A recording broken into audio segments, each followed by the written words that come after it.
What's up? Welcome to Cooper Stuff!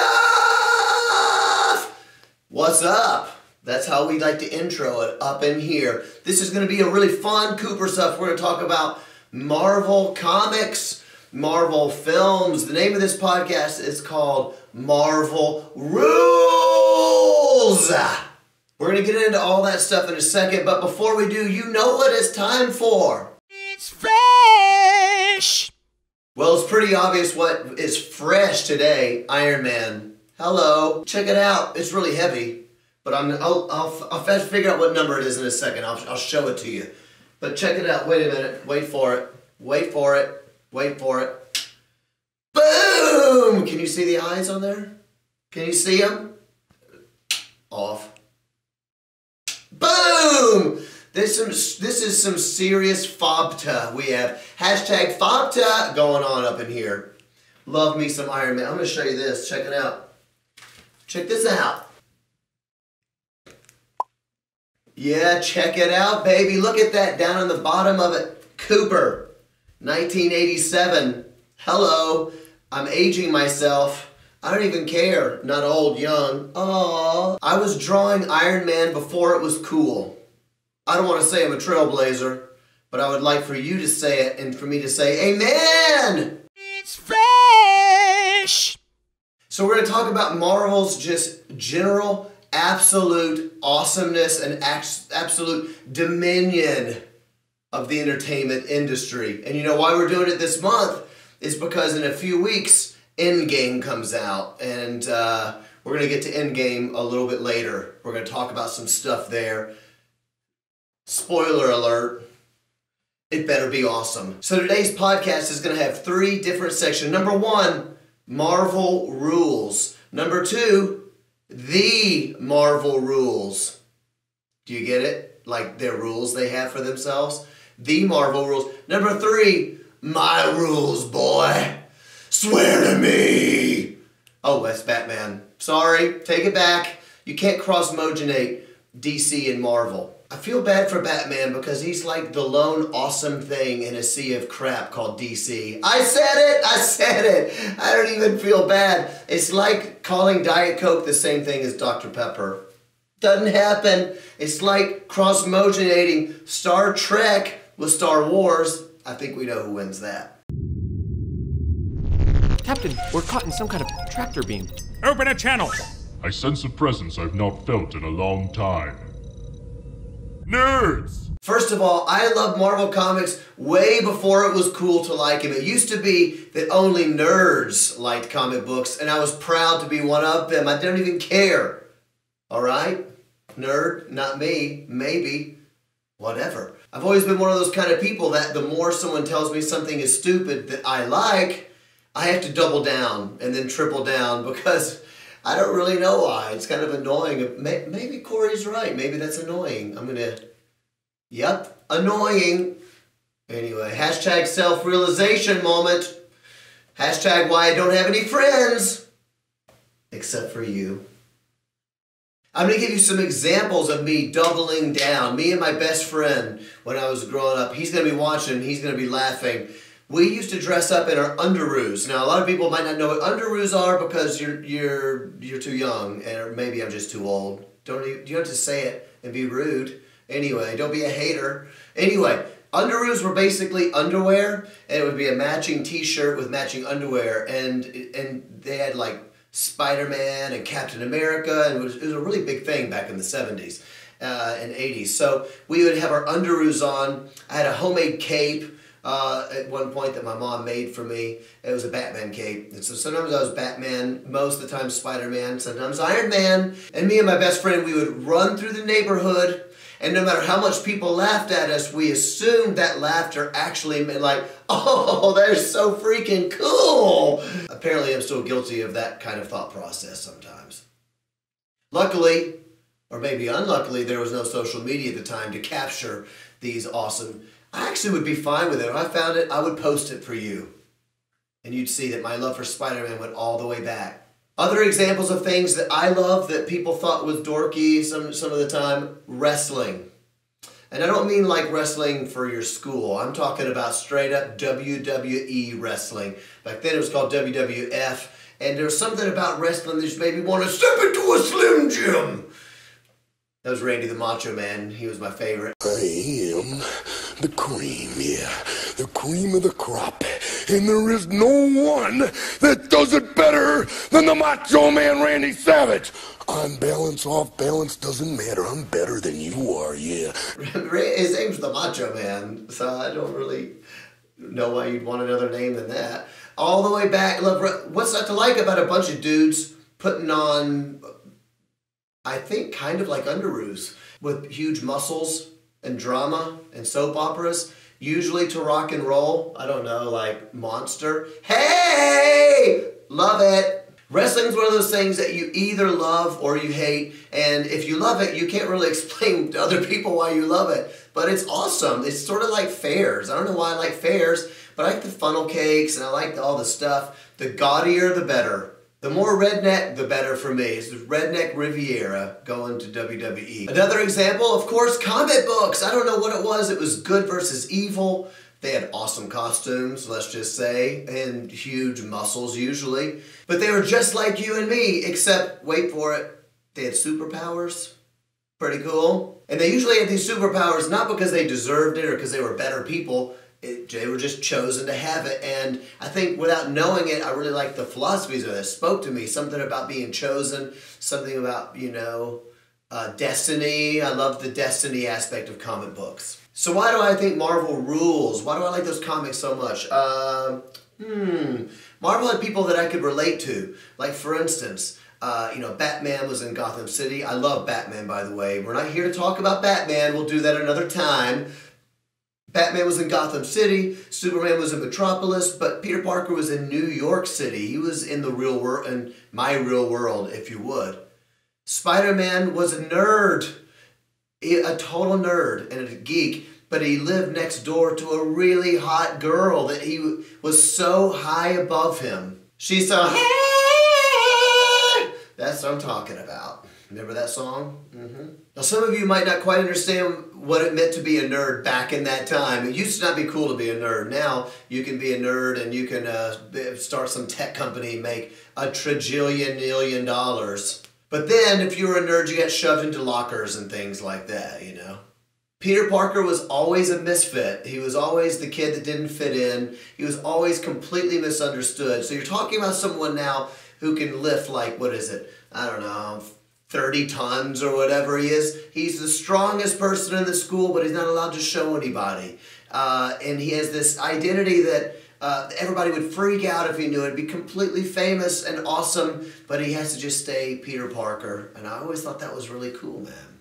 Another character that I love that is proving the point of why I could relate to Marvel's characters was Wolverine. Wolverine was, of course, super tough. Got beat up quite a lot, actually, but he was just like really gritty, and maybe I could relate to that because I played basketball. I love basketball. Nobody hustles harder than me, but I just suck. That's just the way it is. I'm just not good enough to play, but I really want to be good, and I can talk trash with the best of them. You know what I'm saying, stupid? Get it? I was trash talking you, but I'm joking because I like you. Wolverine wasn't like a goody-goody. He wasn't somebody that always wanted to do all the right things for all the right reasons, but he had a team, and he was loyal to his team, and I always thought that was really cool.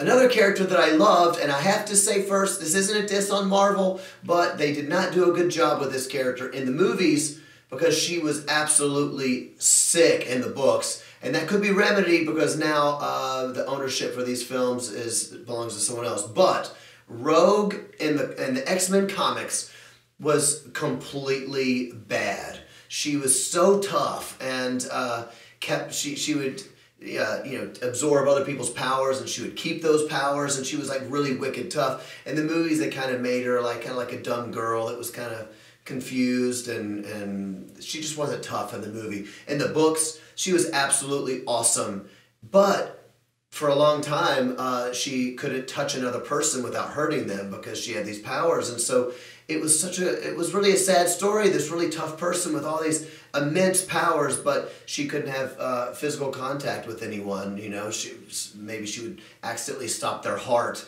stop them from breathing, absorbing their powers. And so she was very lonely and very confused, and in some ways wondered if it would be better to be in someone else's shoes. And I think that's like real life. A lot of us, sometimes we go, yeah, I know that I can do this, but I wish that I looked like that person. I wish I had the grass is always greener on the other side, and I could always relate to Rogue for that. What about the Hulk? I mean, this is about a guy who gets really, really angry and can't control his temper. That's a little bit like WWE as well. Every guy can relate to that, getting so mad that you think you're going to lose your mind. The Hulk, hello. And then Marvel would do something sick, and they would make the Hulk and Wolverine fight each other, which was legend! So Marvel made all these amazing characters, all these amazing comic books, and then what do? They end up making over 19 films. I think when Endgame comes out, I think it's like roughly 22 films, over 30 superheroes, all connected, and not only 22 awesome films, but all those films are interconnected. Do you know how hard it is to write 22 very different stories that are all a part of one larger story? It's absolutely insane. Marvel rules all. They crush all. I love it. Part 2. That's how the French say too, I think. Part 2. The Marvel rules. All right, here's rule number 1 for Marvel, in my opinion, is this. We all know it. It was in the Spider-Man movies. You've heard it a million times. With great power comes... I can't hear you! Comes great responsibility. With great power comes great responsibility. It's kind of a cheesy cliche now in a certain way because we all say it a lot, but it's so absolutely awesome. For instance, I already said it, Peter Parker could rob a bank if he needed the money, but he chooses not to do it because it's not the right thing to do. Peter Parker didn't want to be a hero, but he felt he just had to do it because he had the power. He's given the power. You got to use it for something good. That is a lesson that all of us in this world need right now. Another rule that Marvel teaches us through X-Men is this, that even though we are all different, we are all the same. You may look different, you may have different color skin, come from a different part of the world, some people make a lot of money, some people don't make any money. You might think different philosophies, you may vote for different people, but all of us are valuable. X-Men, of course, teaches us that because you have these mutants, and some of the normal humans, whatever you want to call them, the humans, look down upon the mutants because they're scared of them or they're different or whatever. And even within the mutants, some of them feel, oh, I wish I'm insecure. I wish I didn't have this ability. I wish I was like someone else. And all these different things happening. And with X-Men, I just think it kind of taught us about loving people that are different than you. And I think that's a really great thing. Because in the end, everybody just wants to be accepted. Everybody wants to be loved. So we shouldn't hate our differences, we should be celebrating our differences. For example, in the 90s, there was this movement, there was a bit of a culture movement that used to say that love is colorblind. And then I think amongst some churches, they kind of changed it to God is colorblind. But the idea behind this was actually really good, even if it sounds kind of maybe silly now. But the idea was just saying that true love doesn't see people as being different. We're all equal, is what they were trying to say. I always thought it was a little strange because I don't like the idea that God doesn't notice the color, and I don't like the idea that we don't notice the color. I always kind of thought it was a really good thing that we did notice the color of people's skin or the differences we may have in various ways, because it's actually something that should be celebrated. And in my opinion, from a Bible point of view, the point isn't that God is colorblind, like he doesn't see the different colors. It's more that God is an artist, and so he has created us to be different colors because it's beautiful, because he's an artist and he doesn't use the same color paint every time. And I think the X-Men, in a certain way, you might think I'm reading too much into it, but I think the X-Men comics was a little bit of something that taught us that we all have different gifts, all from different places, and it's all a part of the great artistry. Even though X-Men isn't real, necessarily, yet. So I think that the powerful should be finding ways to stand up for the weaker ones. And of course we see that in comics. But in real life, that's what we were supposed to be doing. A hero should be selfless. I think that that's all combined in the reason that I love comics so much and I love these characters so much. Everybody loves a hero.